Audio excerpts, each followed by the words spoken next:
Ora, então, irmãos, eu quero, em primeiro lugar, mandar um abraço para todos vós e dizer-vos que é para mim um privilégio poder estar desta forma convosco também, servindo o Senhor, e permita ao Senhor que aquilo que nós vamos pensar e meditar possa, de facto, ser de bênção para cada um de nós. O que eu queria partilhar convosco nesta manhã tem a ver com algo que, ou seja, um inimigo.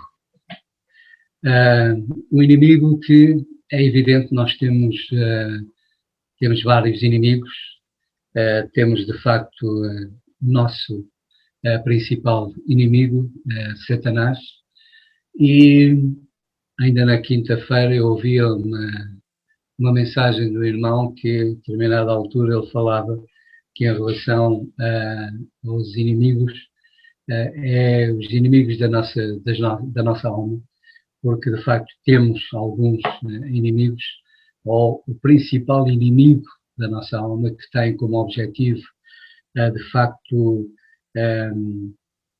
ele vem para roubar, para matar, para destruir, e o seu foco, o seu objetivo é destruir a nossa comunhão com Deus, a nossa relação com Deus. Mas a verdade, irmãos, é que, por vezes, Satanás tem as costas largas, como costumo dizer, porque em certas alturas nós vivemos e temos determinados comportamentos porque queremos, e temos consciência de que aquilo que estamos fazendo está errado, mas insistimos em fazer. E depois culpamos Satanás porque é ele que nos leva a fazer. Não. A verdade é que muitas vezes fazemos porque queremos fazer. Temos consciência, de facto, daquilo que estamos fazendo, e temos consciência que aquilo que estamos fazendo está errado. Agora, isso não invalida que, de facto, nós temos inimigos.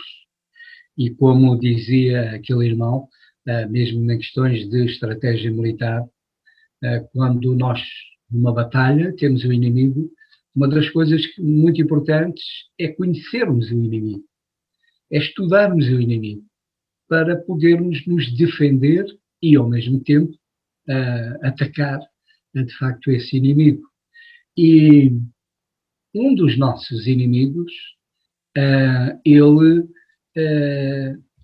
há uma coisa que é diferente do outro, que é o facto de ele viver em nós. Ele vive connosco. Não é um inimigo que está escondido em determinado sítio, mas é algo que habita, de facto, em nós. E esse inimigo a que eu me refiro é, de facto, a carne. A carne é algo que nós habitamos e que habita, de facto, em nós. E quando nós falamos em carne, nós estamos a falar de carne propriamente dita.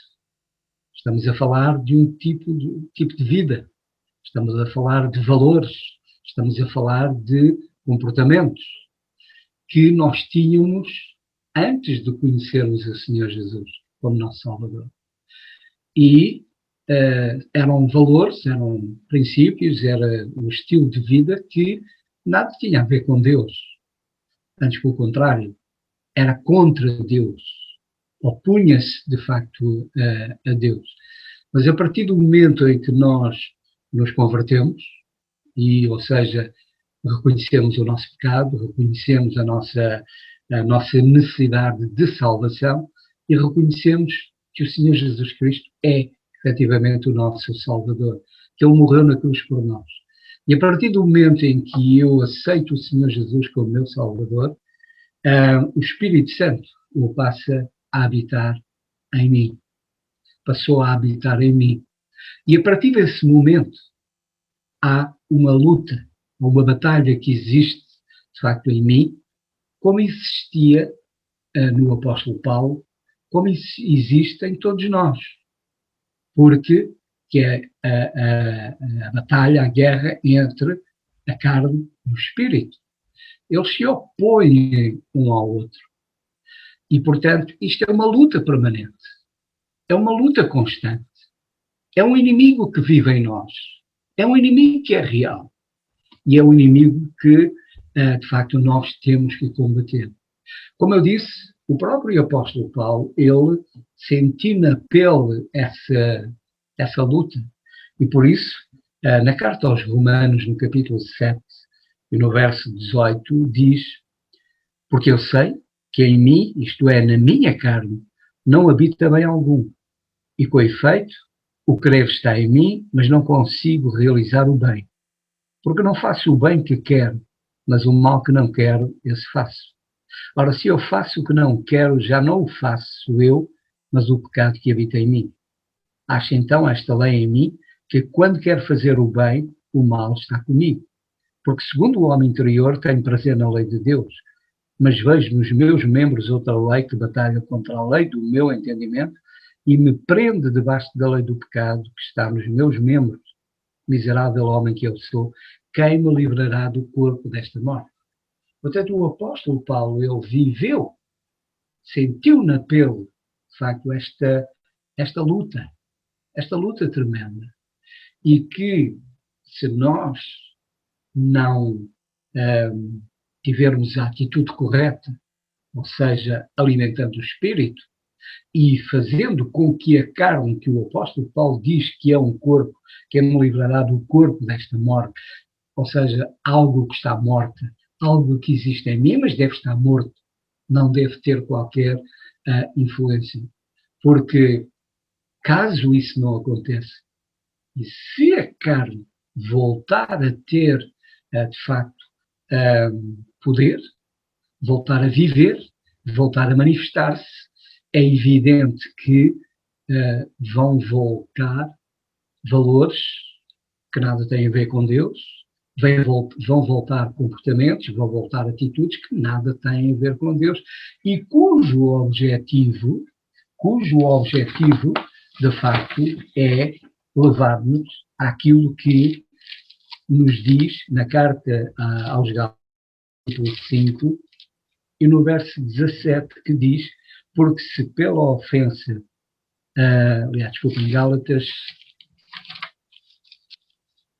Gálatas 5, 17, diz: porque a carne cobiça contra o espírito e o espírito contra a carne, e estes se opõem um ao outro para que não façais o que quereis. A carne cobiça contra o espírito e o espírito contra a carne. Para quê? Para que não façais o que quereis.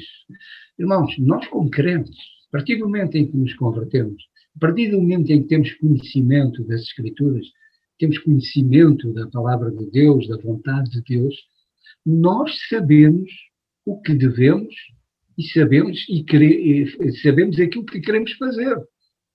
E sabemos aquilo que está correto. O problema é que se a carne voltar a ter domínio sobre nós, vai levar-nos a fazer aquilo que não queremos. Essa era a luta, e o apóstolo Paulo é bem claro na leitura que fizemos. Se a carne tiver, de facto, voltar a ter vida, ter efeito em nós, ela vai levar-nos a fazer aquilo que nós não queremos. Não queremos porque temos consciência e sabemos perfeitamente que aquilo está errado, que não tem a aprovação de Deus. Mas é para aí que nós, efetivamente, caminhamos. É para fazermos aquilo que não queremos. E, irmãos, quantas vezes nós, em determinadas alturas, temos determinados comportamentos, dizemos determinadas palavras, há certas coisas que acontecem, que nós próprios ficamos, por vezes, surpreendidos e dizendo: como é que foi possível eu fazer isto? Como é que foi possível eu dizer isto? Eu agir desta forma? Como é que foi possível eu ter feito aquilo que eu não queria fazer? Que eu tinha consciência que estava errado. Eu não queria fazer. Mas o tal crescimento da carne, o efeito da carne em nós, que nos vai efetivamente levar a fazer aquilo que nós não queremos. E essa é, de facto, a grande batalha que acontece em nós, que acontece dentro, de facto, de nós. Portanto, esta luta, esta batalha é realmente tremenda. A carne, a manifestação da carne em nós. E eu gostava de chamar a nossa atenção para 3 aspectos desta luta, desta manifestação, de facto, da carne. Neste mesmo capítulo 5 da Carta aos Gálatas, no versículo 19, nós lemos: porque as obras da carne são manifestas, as quais são prostituição, impureza, lascívia, idolatria, feitiçarias, inimizades, porfias, emulações, iras, pelejas, dissensões, heresias, invejas, homicídios, bebedices, glutonarias e coisas semelhantes a estas, acerca das quais vos declaro, como já antes vos disse, que os que cometem tais coisas não herdarão o reino de Deus. Portanto, nós temos aqui nestes versículos as obras da carne. E eu tenho a certeza que nenhum de nós, ao analisar e ao considerar estas manifestações da carne, não temos dúvidas absolutamente nenhumas em dizer isso é pecado. Isso é pecado. Portanto, é algo que é tão real, tão compreensível, que não temos dúvidas em reconhecer que estas coisas são pecado, e a própria palavra de Deus diz, no final do versículo 21, que aqueles que praticam estas coisas não herdarão o reino dos céus. Portanto, não entrarão à presença de Deus, porque, de facto, desprezaram Deus e desprezaram a sua palavra e viveram na carne, isto é, viver, de facto, na carne, e são as manifestações da carne que são perfeitamente visíveis e que nós não temos, não há dúvida absolutamente nenhuma em considerar que estas manifestações da carne, elas são, efetivamente, pecados. Agora, há outras manifestações que são igualmente graves, que são igualmente pecado e que, por vezes, nós tentamos, temos a tentação de considerá-las quase como normais, banais, e, inclusivamente, por vezes, somos quase perguntamos onde é que está aqui o mal, qual é o problema de eu fazer isto ou fazer aquilo. E uma das coisas uma das manifestações da carne, e que de facto são pecado, é a vontade própria. Nós, como crentes, há de facto 2 vontades em nós. Ou a vontade de Deus, ela é realizada em nós e através de nós, ou então a vontade própria, a minha vontade. E se aquilo que existe é a minha vontade, logicamente, isto é uma manifestação da carne, porque eu estou a rejeitar a vontade de Deus. Eu estou a dizer a Deus, ok, Deus, obrigado pela salvação da minha alma, obrigado porque deste o teu filho para morrer na cruz por mim, mas agora, quem vive a vida sou eu, e sou eu que vou viver a vida à minha maneira, como eu muito bem entendo, e, portanto, agora sou eu que imponho a minha vontade e dispenso a tua. Ora, isto é pecado. Isto é estar a rejeitar Deus, estar a rejeitar a vontade de Deus, e tudo aquilo que nos leva a rejeitar Deus, a vontade de Deus, é pecado. Nós lemos em Gênesis, no capítulo 6, Gênesis, no capítulo 6, e verso 5, diz-nos: e viu o Senhor que a maldade do homem se multiplicara sobre a terra e que toda a imaginação dos pensamentos do seu coração era só má continuamente. Estamos a falar dos tempos de Noé. Se lerem, depois podem ver, depois a partir do versículo 13, Deus anuncia o dilúvio, mas estamos a falar dos tempos de Noé, que diz a Escritura que o Senhor, olhando para esses tempos e para o comportamento do homem, viu o Senhor que a maldade do homem se multiplicava sobre a face da terra. Portanto, quando lemos estas palavras, certamente nós não temos dúvidas em afirmar que o seu comportamento, o comportamento daquelas pessoas era condenável, e estamos a vê-las a cometer pecados terríveis, adultérios, homicídios, estamos a vê-los a cometerem todas estas barbaridades, as piores coisas. Mas, no entanto, o Senhor Jesus Cristo, em Lucas, no capítulo 17, e no verso 26, diz-nos mais alguma coisa sobre esses tempos de Noé. Diz no capítulo 17, verso 26, e como aconteceu nos dias de Noé, assim será também nos dias do Filho do Homem. Comiam, bebiam, casavam, davam-se em casamento, até o dia em que Noé entrou na arca e veio o dilúvio e os consumiu a todos.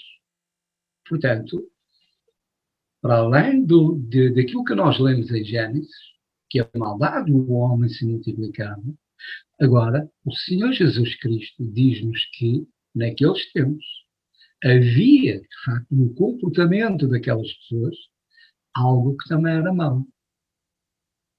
E que nós, ao lermos, de facto, esta passagem, ao lermos estas palavras, nós perguntamos, versículo 27, comiam. Mas qual é o problema em comer? E diz, e bebiam. Nem sequer diz que eles bebiam exageradamente, que eram bêbados. Não, bebiam. Qual é o problema em beber? E casavam. Casavam e davam-se em casamento. Qual é o problema com o casamento? É pecado casar? É pecado, portanto, o casamento? Claro que não. Então, onde é que está aqui o erro? Onde é que está aqui o pecado? Onde é que está aquilo que de facto estava errado e que as pessoas no tempo de Noé, e como o Senhor Jesus diz, como aconteceu nos dias de Noé, assim será também nos dias do Filho do Homem. O que é que está errado aqui? O que está errado aqui é aquilo que está ausente, ou seja, Deus. Porque as pessoas viviam para si. Viviam para realizar e satisfazer a sua vontade própria. A sua vontade.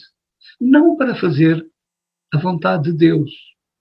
Portanto, há coisas que são de facto legítimas e como a Escritura nos diz também, na carta aos Coríntios, na primeira epístola aos Coríntios, e podemos ler na primeira epístola aos Coríntios, capítulo 6, e verso 12, que diz: todas as coisas me são lícitas, mas nem todas as coisas convêm.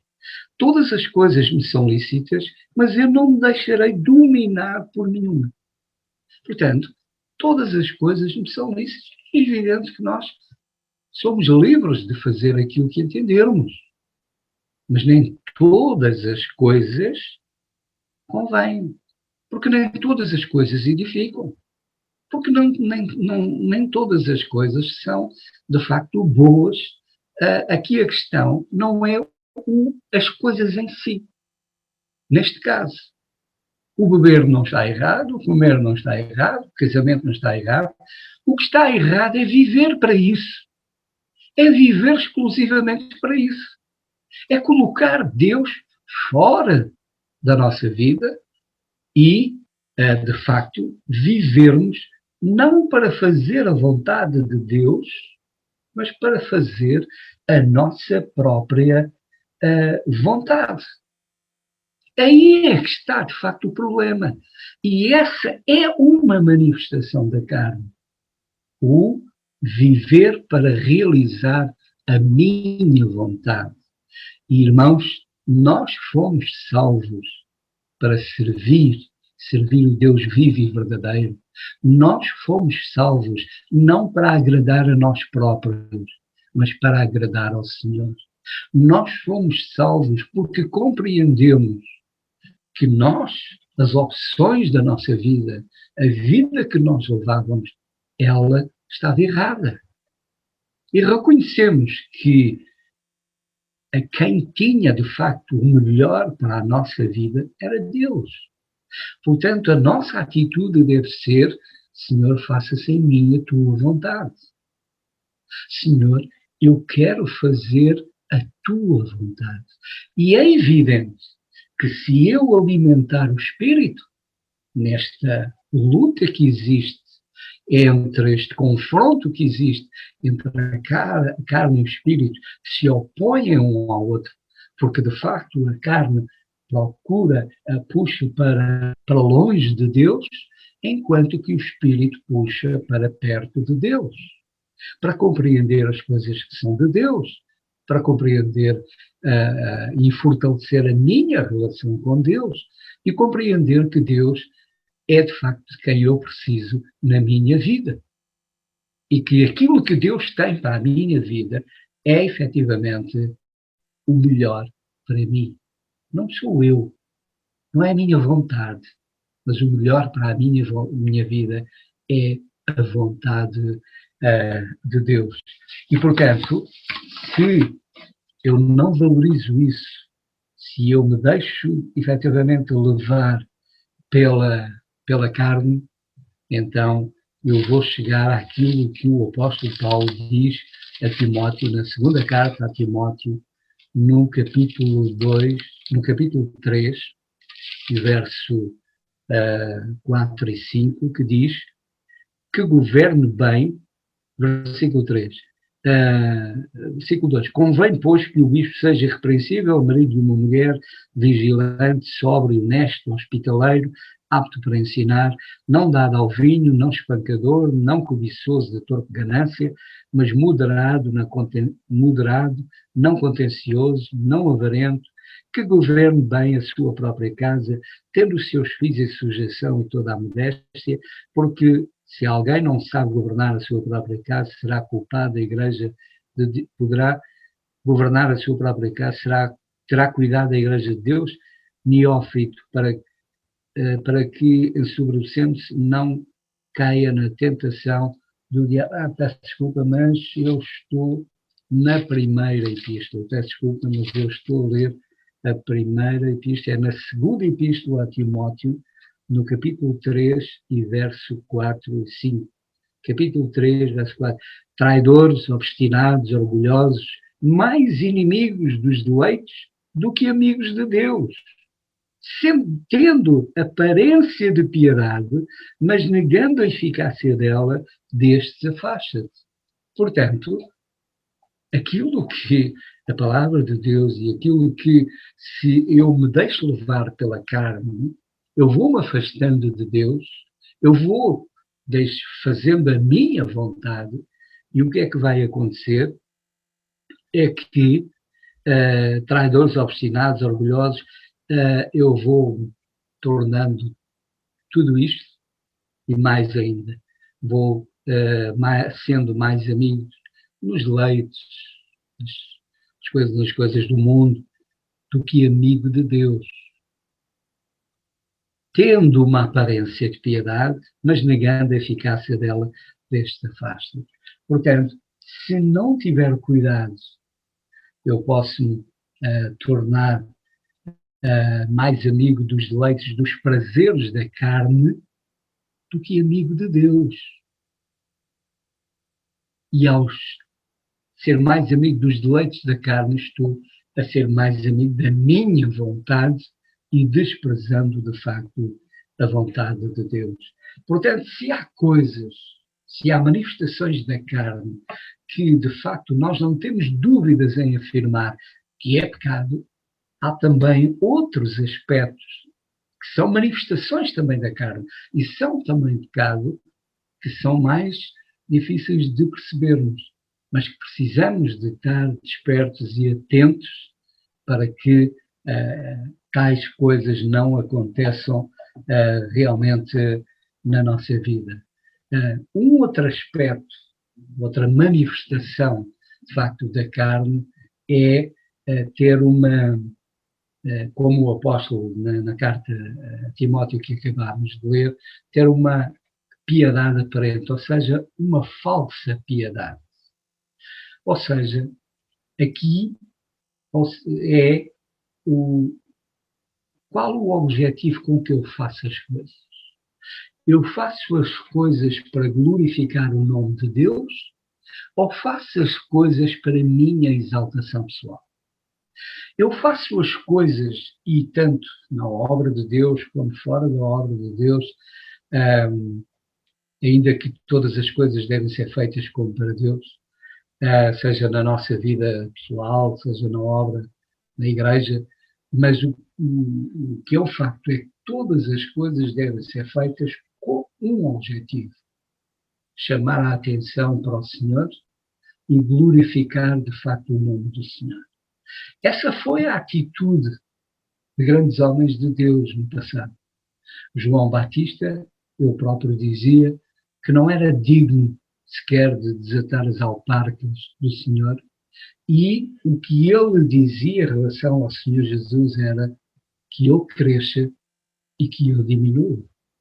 Portanto, quando nós fazemos as coisas, desde o cantar na igreja, no coro, seja na pregação, seja em outra, qualquer coisa que fazemos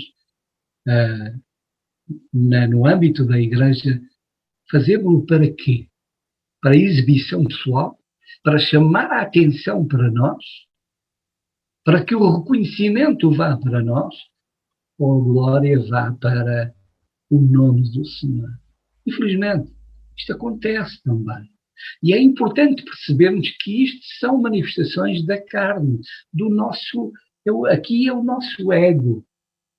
Temos um ego muito grande e queremos, de facto, ser bajulados por toda a gente. Toda a gente olha para nós e nos enalteça. Irmãos, isto é carne.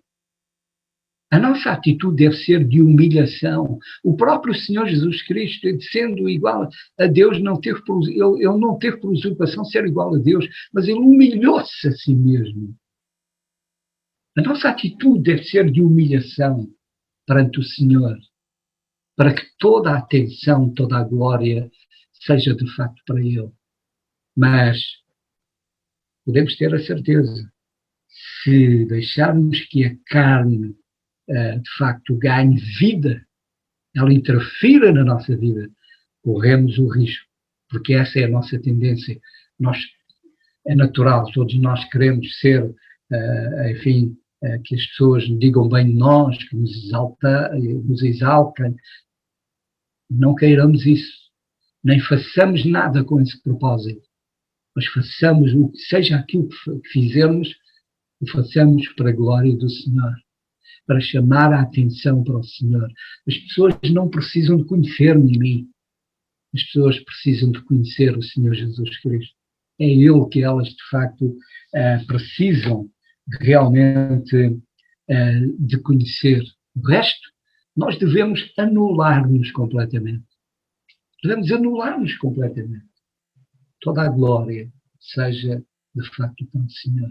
Mas a carne, a manifestação do nosso eu, a manifestação do nosso ego, ela acontecerá se deixarmos que a carne vá, de facto, tomando conta, as manifestações da carne vão aumentando e chegarmos ao ponto de nos acharmos que somos alguma coisa e acharmos que merecemos, de facto, o reconhecimento, que merecemos ser exaltados, que merecemos, de facto, alguma coisa. O apóstolo Paulo, na carta aos Filipenses, no capítulo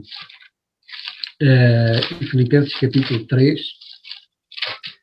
Filipenses capítulo 3 e versos 4 diz: ainda também podia confiar na carne, se algum outro cuida que pode confiar na carne, ainda mais eu, circuncidado ao 8º dia, da linhagem de Israel, da tribo de Benjamim, hebreu de hebreus, segundo a lei fui fariseu, segundo o zelo perseguidor da igreja, segundo a justiça que há na lei irrepreensível, mas o que para mim era ganho, reputei-o perda por Cristo.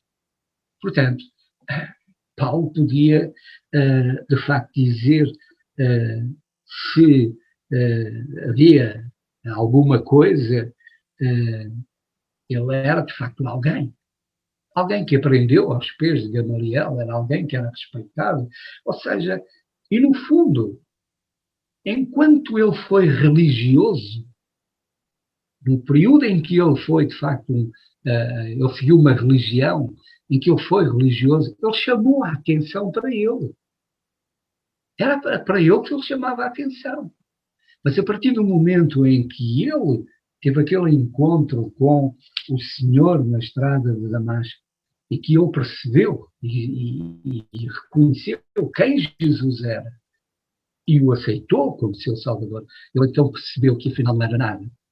Como religioso, e aos olhos dos homens, toda a gente, de facto, Paulo era, de facto, alguma coisa.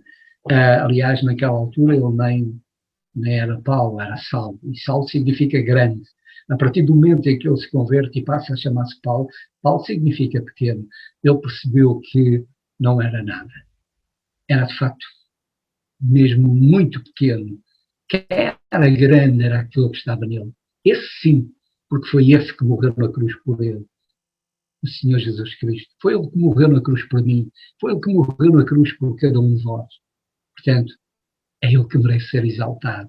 E é ele, de facto, toda a honra e toda a glória. Ainda nos versículos 7 diz: mas o que para mim era ganho, reputei-o perda por Cristo. E, na verdade, tenho também por perda todas as coisas, pela excelência do conhecimento de Cristo Jesus, meu Senhor, pelo qual sofri a perda de todas as coisas e as considero como esterco para que possa ganhar a Cristo. Portanto, tudo aquilo que ele tinha como ganho não era nada, não valia nada, era como esterco. O que era de facto importante era o Senhor Jesus Cristo. Era o Senhor Jesus Cristo. O que o Senhor Jesus Cristo havia feito por ele. O que o Senhor Jesus Cristo estava fazendo por ele e o que iria fazer por ele. Portanto, é o Senhor Jesus Cristo que é importante. Nenhum de nós é importante. Por isso, a nossa atitude deve ser o que fizermos, façamos-lo pelo Senhor e, de facto, com o objetivo de o glorificar e de levar as pessoas a olharem para Ele.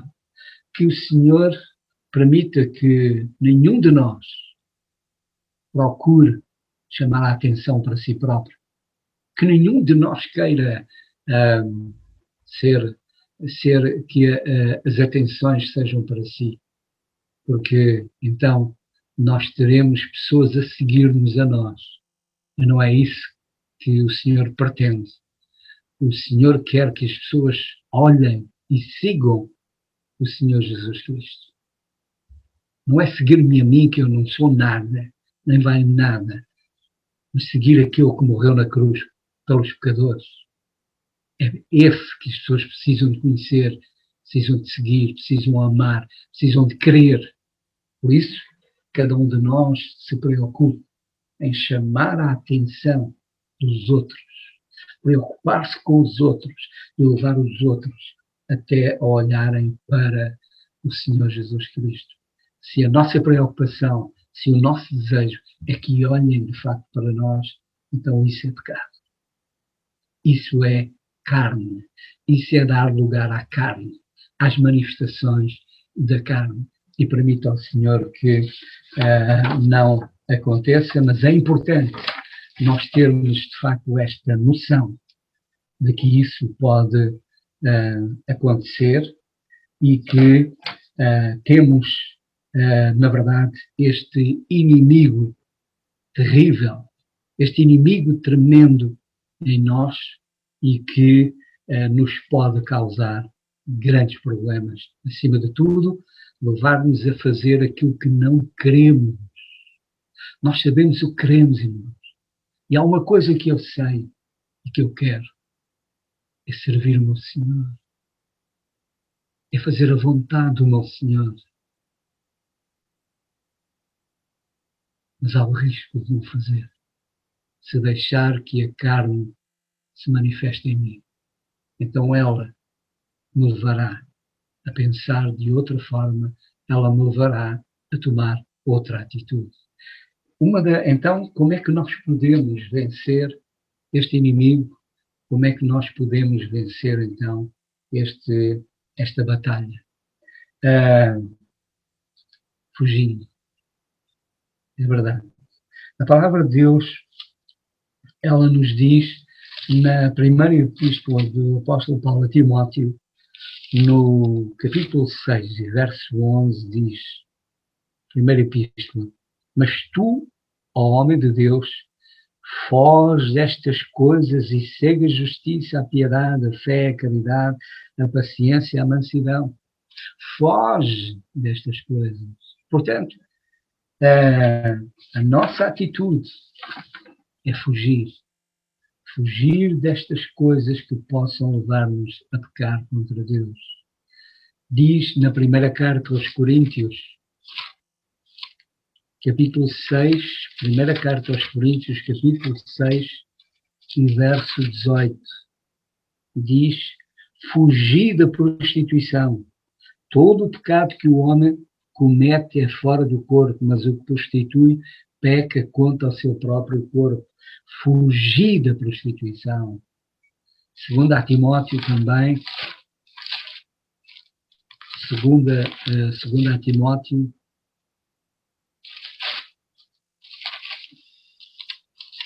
segundo a Timóteo 2, de 22, segundo a Timóteo 2, 22, diz, foge também dos desejos da mocidade. Segue a justiça, a fé, a caridade e a paz com os que com um coração puro invocam o Senhor. Foge também dos desejos da mocidade. O que é que José fez em Gênesis, no capítulo 39?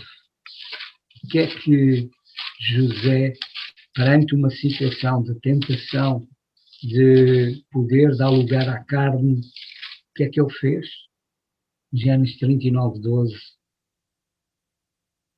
E ela lhe pegou pela sua veste, dizendo, deita-te comigo.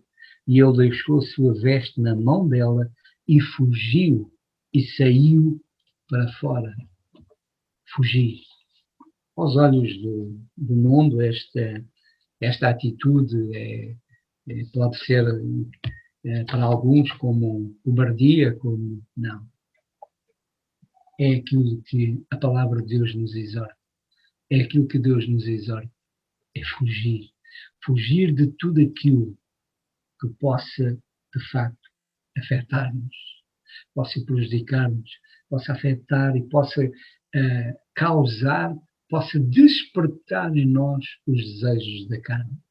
Devemos fugir de tudo isso, para que, de facto, a carne permaneça morta e o espírito tenha de facto poder e nos domine completamente, para sermos conduzidos a Deus, para entendermos claramente a vontade de Deus e fazer a vontade de Deus da forma correta, fazê-la para a honra e glória do nome do Senhor, tendo como objetivo chamar a atenção para o Senhor, não para mim, não para algum de nós, mas chamar a atenção para o Senhor. Este mundo precisa de conhecer Jesus, quem Ele é, o que Ele fez na cruz. Por isso, irmãos, que o Senhor nos ajude, que Ele cresça e que nós diminuamos para a glória do Senhor. E que o Senhor nos ajude a pensarmos, de facto, nos outros, a vivermos para a glória do Senhor e para a bênção daqueles que estão à nossa volta, no sentido de levá-los ao conhecimento e ao gozo da salvação. Que o Senhor nos abençoe. Amém.